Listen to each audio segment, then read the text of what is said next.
seorang buta atau seorang pengemis. Ya kalau mungkin orang buta kan masih mendingan, tapi ini lagi seorang pengemis. Nah, kalau diibaratkan kata di zaman sekarang saat seperti ini, ya seperti kita ini kan orang buta atau orang pengemis yang tidak tahu apa-apa, Bapak Ibu. Namanya kan buta kan tidak pernah melihat apa-apa kan, kita tidak tahu itu baik atau benar, hanya dengar dari perkataan. Mungkin orang ngomong bahasa kasar atau bahasa kotor, nanti kita tahu kalau itu memang tidak baik. Orang ngomong yang baik, bahasa yang benar, positif, kita tahu ini baik. Tapi kan kita tidak pernah melihat.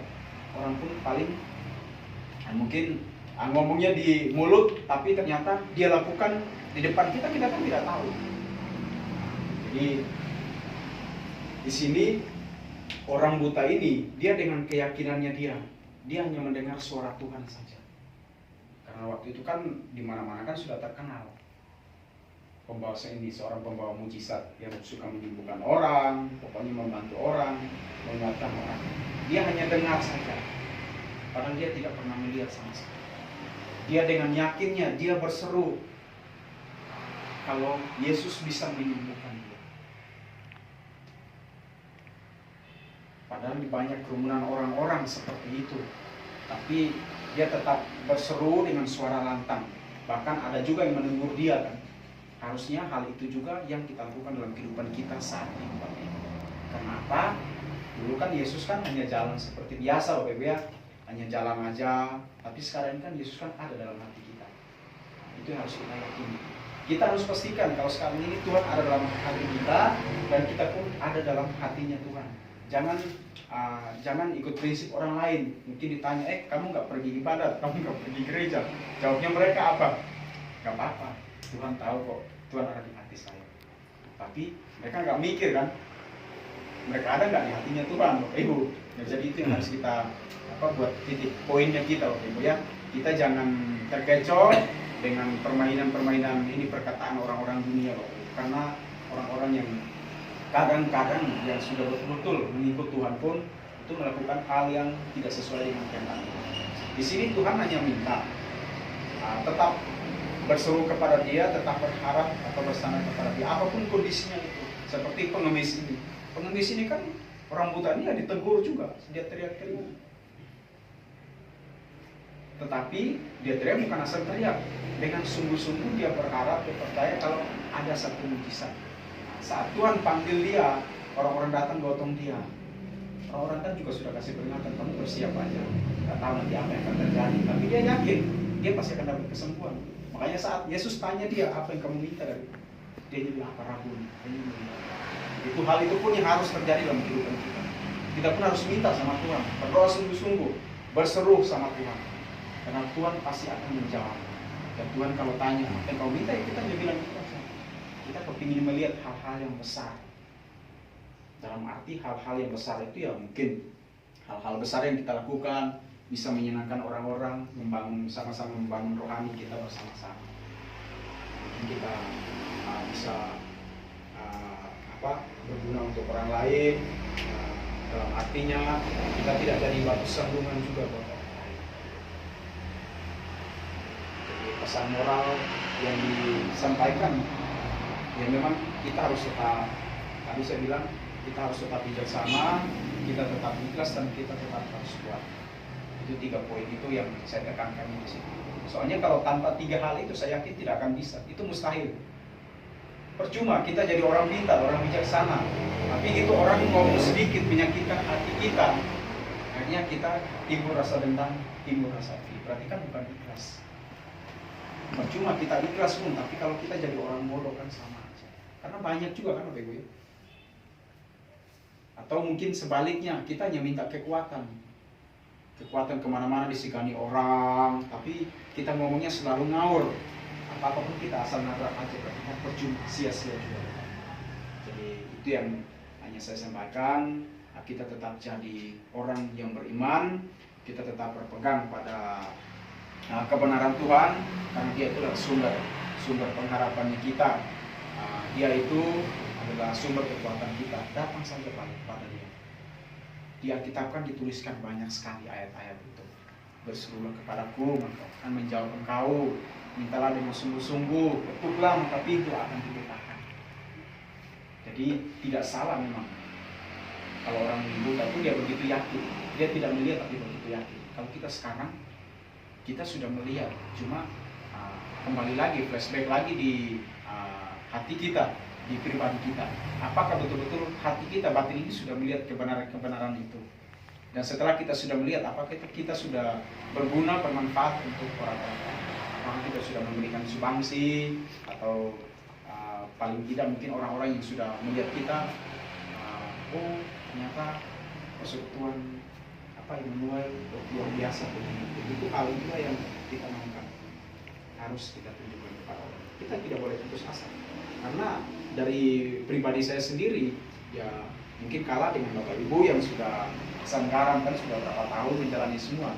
Saya aja sampai titik itu mau dibilang ya memang sempat stres juga ya, 2-3 bulan tambah pusing juga. Tapi saya pikir-pikir gini, apa saya harus pusing ya, saya harus pikir kalau tiap hari saya hanya berdoa jungkir balik, bahkan puasa sampai 3 hari 3 malam tidak makan minum, tapi hati saya selalu pun masih kayak ada rasa ganjal gitu, kok bisa ya kayak gini. Tapi setelah saya tahu semuanya, Tuhan buka jalan. Hanya ini proses yang saya terima sekarang, saya terima mahkota. Tuhan sudah diberkati luar biasa juga. Ya, seperti tadi yang saya bilang semua, ya tinggal tunggu satu proses ini lagi. Makanya saya bilang gini, waktu saya pernah bilang kayak Pak Rai dulu mau operasi mata, tadinya kan ke pending, tidak jadi kan. Kita ketemu sama ini, ya sang dokter ini saya juga pikir, saya sempat ngomong ke dia juga, kamu nggak malu kan ketemu sama saya ini, buat apa harus malu? Sudah ada rekan-rekan saya, sudah saya konfirmasi ke mereka di rumah sakit ini. Nanti operasinya mau pakai BPJS atau umum? Saya bilang pakai umum aja, nggak apa-apa. Ya sudah, kalau gitu fokus saya sekarang di pelayanan, sepekerjaan. Saya juga masih fokus sama ini terakhir saya, sudah selesai, baru selesaikan itu sambil berdoa. Kalau memang Tuhan punya cara yang lain tanpa operasi, ya justru kita lebih syukur, kita lebih amin. Ya demikian firman dari saya, Bapak Ibu, sekiranya jadi motivasi buat kita semua. Jadi yang tua pun tidak boleh kalah sama yang muda. Karena memang zaman sekarang kalau anak-anak muda kan seperti yang Pak Rai bilang atau ini, itu jarang sekali kan anak-anak muda yang mau tampil. Harus didukung sama orang tua lagi dengan zaman sekarang. Dan satu halnya lagi, ya seperti yang bilang ya masalah ya doa itu pun ya sama. Intinya kita harus bersyukur kalau di jam-jam seperti itu, kalau kita diingatkan, kita bersyukur karena Tuhan memang betul-betul sayang, perhatikan kita. Itu bukan hal ini, bukan hal apa kayak orang bilang asal ngomong, bukan. Tapi di jam-jam seperti itu, jam 3, jam 4, tiba-tiba kita bangun. Saat itu langsung bangun respon, karena itu memang Tuhan sayang dan mengingatkan kita. Karena itu hal itu yang saya alami juga seperti itu. Mau kerja capeknya seperti apapun, jam 3 atau setengah 4 pasti harus bangun. Itu sudah bangun. Nah, terima kasih. Demikian hari ini saya. Sekiranya bisa saling menguatkan. Mungkin saya di firman Tuhan di sini tadi seorang pengumis yang teriak-teriak kepada Tuhan Yesus, cukup minta tolong. Tapi saya ada 3 hari ini males sekali, berdoa males, bangun males. Biasanya HP ini selalu saya bunyikan puji-pujian ini. Tapi ada 3 hari ini pokoknya males, sembarang males. Ini entah kenapa ya, 3 hari ini males, berdoa males, mendengarkan puji-pujian males. Nah, tadi pagi itu menantu saya ngebel sakit di sana jangan. Terus ini nanti saya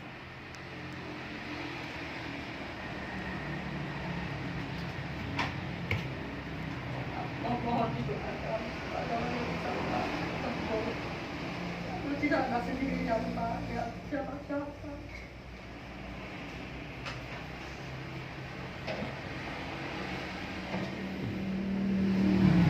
Karena Tuhan mengingatkan saya 3 hari saya nggak berdoa ya. Karena puji Tuhan bisa mengampuni. Nggak tahu kenapa kok mulut saya ini seperti ada lemnya gitu loh, mau berdoa yuk saya seneng, mau memuji saya seneng. Tiba-tiba tadi pagi Bu, nanti saya sakit, mohon doanya, mohon doakan supaya anak saya bisa sembuh, bisa bekerja. Sakitnya itu muntah-muntah terus, nggak bisa berhenti. Yang timnas di sana dan nggak ada pemainnya di sana. Saya minta tolong doakan supaya bisa cepat sembuh. Dan di sana mungkin yang Tuhan mau mengingatkan kepada saya. Saya sendiri tidak tahu kok. Sebenarnya saya yo akas gitu loh Pak. Kalau jam 12 jam berapa saya sudah bangun untuk memuji Tuhan ya, untuk berdoa. 3 hari ini saya malas gitu loh, pokoknya malas. Ya nggak nyetel HP, nggak melihat HP. Ya mungkin ini kemudian yang pada saya. Soalnya saya kan setiap malam itu mesti berdoa ya, yang jauh di sana itu saya doakan supaya tidak kerasan di sana, bekerja di sana, karena kan saya sebagai tulang punggung keluarga. Tiba-tiba entah karena saya mau berdoa itu Tuhan mengingatkan pada saya seperti itu. Ya itu tadi baru ingat berita bahwa dia itu sakit, anaknya itu muntah-muntah. Terus saya ya hanya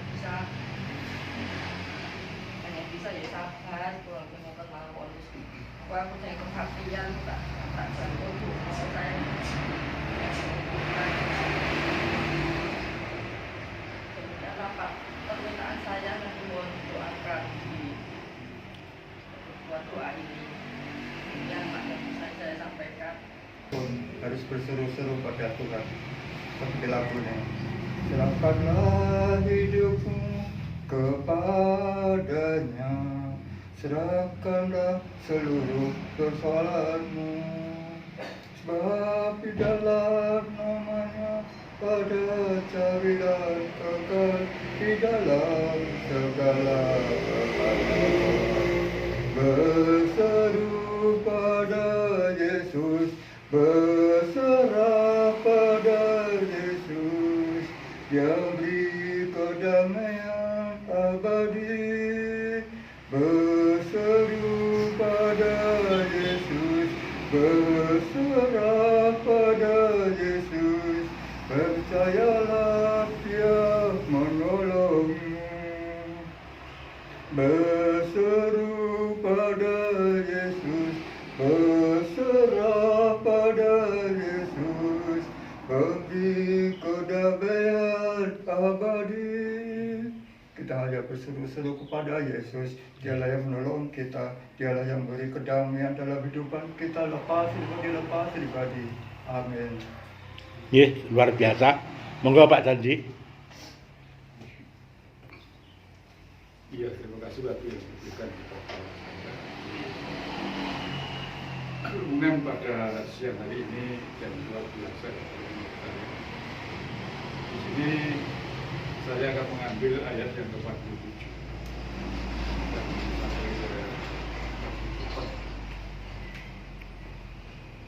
Ketika didengarnya bahwa itu adalah Yesus orang Nazaret, mulailah ia berseru, Yesus, anak Daud, kasihanilah aku. 8. Banyak orang menegurnya supaya ia diam.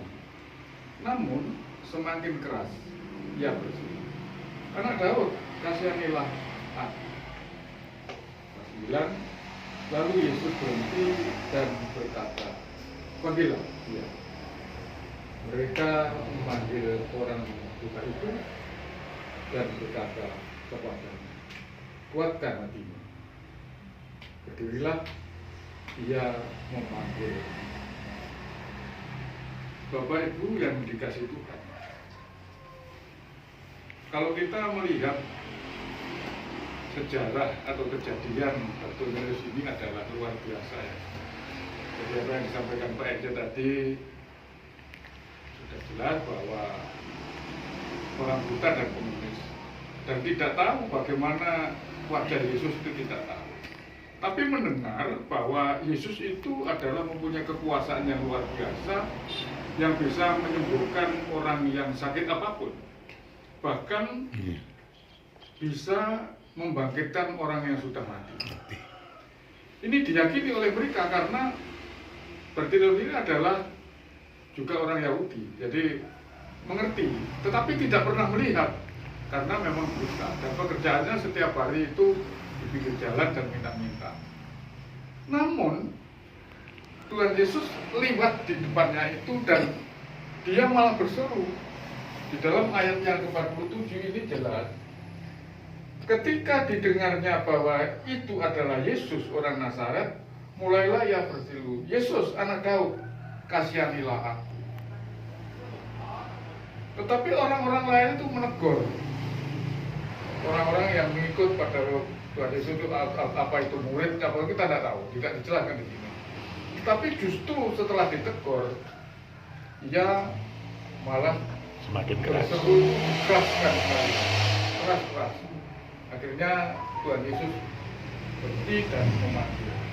Dulu dia itu Bapak dan Ibu sekalian, ini intinya adalah kalau kita itu berseru-seru pada Yesus, itu setan itu tidak membiarkan kita itu berseru. Tetapi Ibu Latif tadi mengatakan bahwa apa ya, doa malas dan sebagainya, putus asa dan sebagainya itu adalah pekerjaan dari si setan itu. Jadi Tuhan itu tetap setia kepada kita. Nah, kita jangan putus asa untuk terus berseru-seru seperti orang buta tadi. Yesus, anak Daud, kasihanilah aku, kasihanilah aku. Akhirnya karena berseru-seru itulah Tuhan Yesus berbelas kasihan dan berhenti. Jadi ini sering terjadi kepada kita di dalam kehidupan kita, bahwa kalau kita itu berseru-seru pada Tuhan kok tidak dijawab-jawab, itu setan itu ojo percaya, wes tua itu mengenai ibadah bumi lapo, males dan sebagainya. Namun Bapak Ibu, karena keyakinan iman kita berseru-seru dengan keras terus tidak berhenti kepada Tuhan Yesus, akhirnya Tuhan Yesus berbelas kasihan. Itu adalah proses. Seperti Bu R tadi mengatakan bahwa ibadah malam itu memang kadang itu males ya Bu R. Ini saya lakukan sudah lebih dari 2 tahun. Saya pasti sudah. Kalau jam 12 mesti saya ibadah, terus awalnya dari jam 7 sore itu tutup hari, pasti sudah tutup hari, mengucapkan terima kasih yang mana seharian Tuhan selalu melindungi saya, keluarga dan seterusnya. Terus malam jam 12 mengucap syukur, dan pagi jam 4 saya pasti sudah bangun dan ibadah. Saya mendoakan termasuk seluruhnya, termasuk persekutuan doa, bukan yang ikut, bukan anggota yang ikut persekutuan doa, satu persatu tidak pernah saya tinggalkan. Ya, termasuk menantunya Latif yang jauh, suaminya Angga, supaya Tuhan berkenan untuk menggerakkan pimpinannya itu dipindahkan ke Jawa sehingga bisa berkumpul lagi dan bisa bersama. Ini proses, Bu. Proses. Juga termasuk ya Bu R, supaya Ari itu bisa ibadah di sini bersama-sama, dan juga Andri supaya mempunyai pemikiran untuk bekerja, juga pemandu rumah tangga untuk masa depannya. Ini pasti saya buat satu persatu. Kalau sekarang belum dijawab oleh Tuhan, ya terus saya berseru terus sampai Tuhan berkenan seperti sebagai dari lagi terus itu pasti saya jam 4 itu juga kali umpama yang ada yang menghubungi saya PHI jam 4 tolong jangan dihubungi saya, pasti ibadah pembukaan hari itu 1/4 jam sampai 4:30, ya jujur saya 4:30 terus langsung ke belakang masak nasi, karena sejak dulu itu memang yang memasak nasi itu pasti saya. Karena ini ada anak putu saya sudah masuk ke SD, jadi ya otomatis pagi sudah sarapan dan sore jam 12 itu menurut saya umi jikok saya bersihkan, tinggal masak setelah jam 5. Inilah Bapak Ibu jadi perjalanan. Jadi jangan jemu-jemu berseru-seru sekalipun ada yang mengatakan wong persekutuan kok wong ngono-ngono wae. Kabeh wong persekutuan iki wong elek-elek. Iya, ndak ada orang persekutuan orangnya baik-baik, wong sing gak loro gak membutuhkan tapi banyak orang-orang yang sakit. Ya kita harus menghargai. Jadi kita tidak boleh mencela kepada siapapun, apalagi tadi Pak Rai mendapatkan pendengaran bahwa persekutuan Doa Emmanuel adalah tiang. Jadi kita jangan jemu-jemu, tapi pada akhirnya Tuhan pasti akan menjawab. Ini proses. Suara Tuhan itu tidak pernah panjang, lembut, dan kadang itu ya tidak bersuara, kita itu diceblek. Ya, betul itu, betul. Kita diceblek, geragap itu banget. Ini adalah proses. Jadi siapapun yang mendapatkan permasalahan di dalam kehidupan ini adalah proses. Jadi termasuk kalau murid-murid Tuhan tadi ya untuk pelok-pelok, tapi kan batinnya kan terus tetap bengok terus, akhirnya Tuhan berhenti dan memanggil. Tapi kalau sudah waktunya pasti seperti saya ini Bapak Ibu, jadi saya itu mata saya itu glaukoma itu tidak bisa dioperasi, tidak bisa dioperasi, tidak bisa. Tetapi saya yakin bahwa Tuhan pasti pada akhirnya mesti memberi saya normal kembali. Ini saya yakin ini. Tapi dengan urutan perjalanan saya kontrol kemarin tanggal 12 Juli ya saya pendengaran saya juga kurang jelas. Saya tanya bagaimana kalau sudah lebih baik sekarang. Nanti saya kontrol lagi tanggal 9 Agustus, harinya Sabtu. Itu saya kontrol lagi. Jadi saya juga harus taat kepada aturan dokter. Tuhan juga taat kepada aturan pemerintah, yaitu dokter, karena berjaga-jagalah itu Tuhan memberitakan seperti itu. Jadi harus taat ya, taat. Sehari semalam itu saya mengobati privat 8 kali, terakhir jam 9 malam. Ya itu sekedarnya saja, tapi ini proses. Saya yakin Tuhan pasti akan memberi kesembuhan pada saya, tapi juga proses. Tuhan memberkati dan Tuhan selalu melindungi kita semua. Amin. Saya sendiri juga berjuang beberapa hari ini mau doa itu mau sekali, betul. Dan tadi saya sudah mengatakan bahwa kadang-kadang sama telatnya, tapi saya tetap berusaha. Aku harus. Soalnya saya itu merasa kalau nggak berdoa itu kayaknya punya utang. Ya. Punya utang. Jadi telat-telat tete tak luwakoni. Memang tadi saya sudah ngomong kalau ya dengan hasanah wis tuwek budeke tanya salah lagi itu loh. Itu hanya sebagai ungkapan memang kita nyadari kalau sudah beruntung itu kadang-kadang ya males. Tapi saya berusaha untuk melawan. Saya harus berdoa. Telah-telah titik saya harus berdoa. Karena itu nek gak doa itu kayak diutang. Nah, Gasak mungkin. nggih, Gasak. diperangi teko awake dhewe. Iya. Iku lho. Mboten keminter belanja kalau pinter jauh. Ini pengalaman saya sendiri juga gitu. Saya berdoa kalau bahasanya entek itu nih. Kok izin ini ae, kok enggak ada hasilnya. Gitu. Nah, di sini saya juga enggak bisa mengatakan apa sebabnya, apa problem saya. Itu masih saya tutup rapat. Saya tidak mungkin membuka. Gitu. Jadi kok enggak ada perubahan sampai sekian lama, kok begini saja.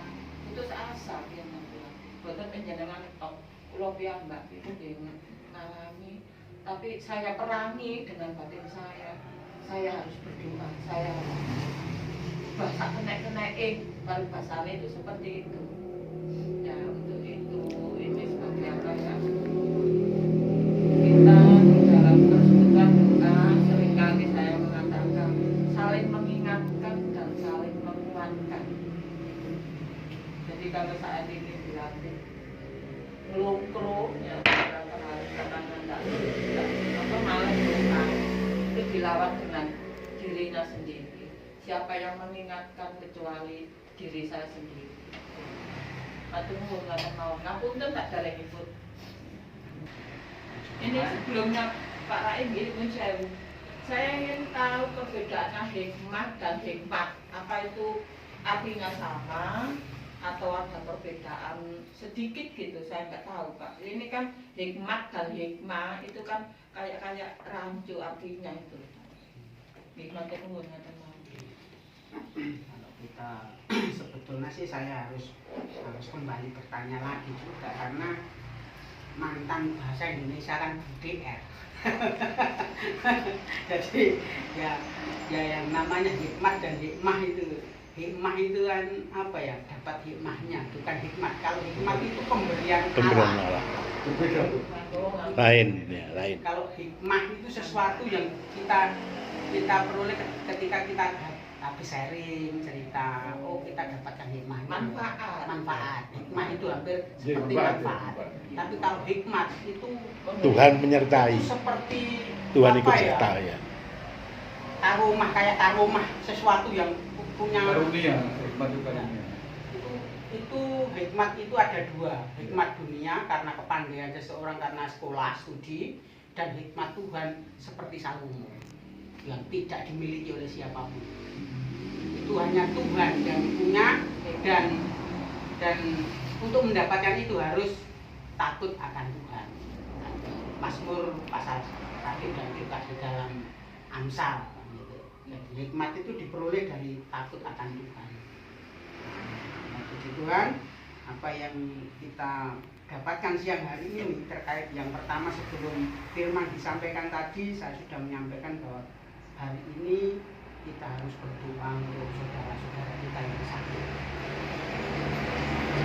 Bukan kebetulan firman Tuhan justru mengarah kepada Bartimeus yang sakit. Kita tahu siapa Bartimeus sebetulnya. Bartimeus itu bukan orang sembarangan, sekalipun dia seorang buta dan bimis. Kenapa saya sampaikan itu? Karena jika Bartimeus itu orang biasa, tidak akan pernah mengatakan dari perkataan cara memanggil Yesus itu ada sebutan embel-embel anak Daud. Karena secara jasmani Yesus itu anaknya Yusuf dan Maria. Tapi kalau orang itu seorang yang ahli Taurat, dia akan tahu sejarah silsilah Yesus Kristus yang disebut Immanuel sejak Yesaya. Nabi Yesaya sudah menyebutkan bahwa nanti akan muncul yang disebut Immanuel. Jadi Bartimeus menyebut Yesus anak Daud. Itu bukan orang biasa. Jadi dia tahu siapa Yesus sesungguhnya. Sekalipun dia hanya mendengar. Mungkin sejak kecil dia bergumul dengan hamba-hamba Tuhan, para orang Farisi dan orang-orang ahli Taurat, sehingga dia paham tentang silsilah nantinya akan turun seorang nabi, yaitu Immanuel. Makanya dia berseru, bahkan ketika ditegur dia tidak berhenti, bahkan dia lebih keras karena dia tahu.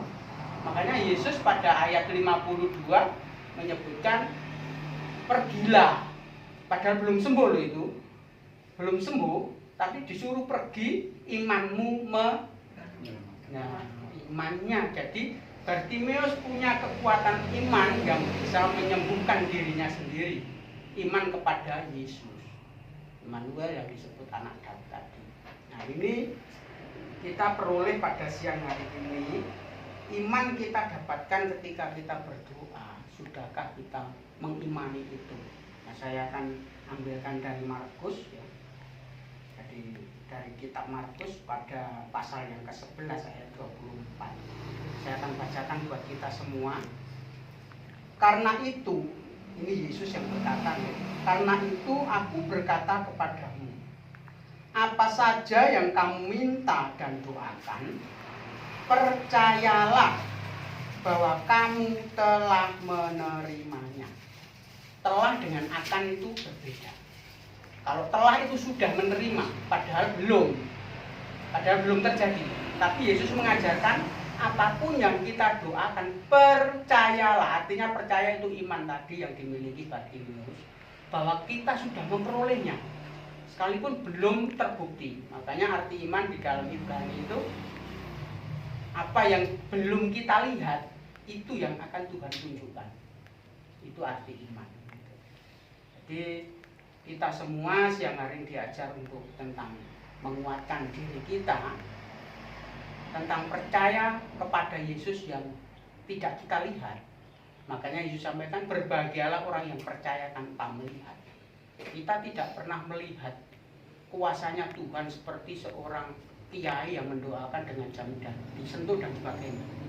Tapi pengajaran Yesus dengan firman, percayalah kamu akan sembuh. Ini yang dituntut Tuhan dengan keyakinan kita, tanpa kita melihat kita sudah memperolehnya, gitu artinya. Jadi kita sudah seolah-olah sudah aku terima, padahal belum terjadi. Itu yang membuat kita kuat.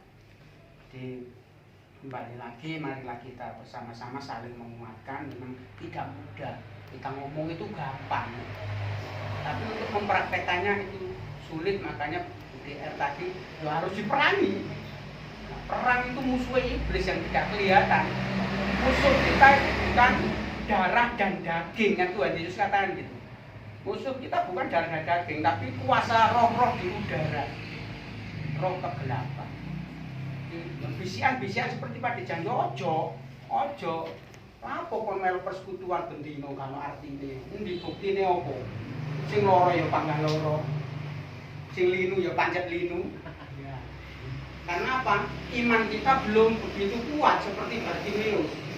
Ketika kita ngomong aku iki apa carane cek gak linu ki yo, ketika ada yang menguatkan, tiba-tiba encene wis tuwek iki. Nah, ini melemahkan iman kita sendiri, kan gitu. Melemahkan iman kita. Makanya saya sampaikan tadi ketika Pak Pri ngomong lagi nggak ikut katanya padahal belum telepon, ngomong paling ngeluh meneh. Jangan kita punya iman negatif kan gitu. Kita katakan iman yang positif. Maaf. Ya mungkin ada kesibukan atau sesuatu hal yang belum terselesaikan. Jadi mari kita bersama-sama belajar dengan iman Bartimeus. Bukan sekedar mengenal Yesus, tapi kita harus mengumpuli firman Tuhan. Kita sediakan waktu untuk membaca. Entah satu pasal, satu perikop. Tanpa itu kita tidak punya kekuatan yang membuat kita lebih. Itu hanya ketika kita iman kuat melalui pendengaran firman Tuhan. Dari mana kita mendengar? Dari kita ikut ibadah, ikut persekutuan, dan juga membaca firman. Makanya kalau kita membaca, jangan kita dibaca di dalam hati. Kita baca dengan bersuara, agar telinga kita mendengar. Bersuara, kita suarakan firman Tuhan. Jadi, karena kadangkala kita membaca dalam hati, golek seliut ngantuk yo lali bablas undi mang tekon ndi mang ayate. Itu puji Tuhan, itu saja yang bisa saya masukkan buat renungan pada siang hari terkait iman Bartimeus. Jadi Bartimeus ini bukan orang sembarangan, dia tahu siapa Yesus, dia kenal, dan dia pasti orang yang sering mendengar tentang khotbah yang ada di firman Tuhan. Amin.